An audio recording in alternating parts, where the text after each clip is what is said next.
Hi there! Today we are going to install a free theme from ZEMEZ based on a free Elementor version.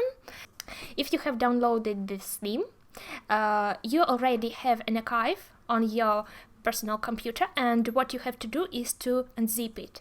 So let's navigate to the folder where it's contained and let's do the unpacking.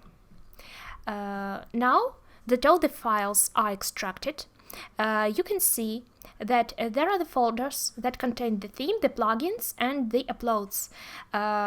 Let's copy the theme folder, and you should place it in the WP content themes, where all the other themes are contained, and actually that's all.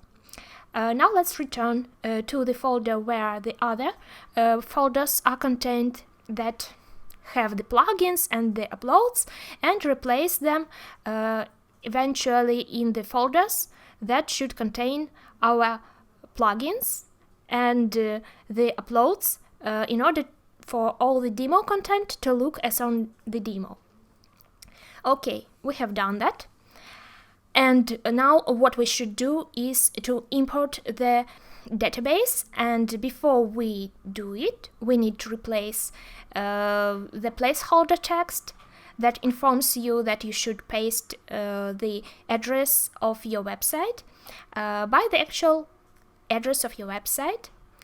Let's open PHPMyAdmin tool, and here open the database, and here you can see the file that contains the database in order to import all the demo content. Now let's replace the placeholder text in all instances by the web address of your website and save all the changes.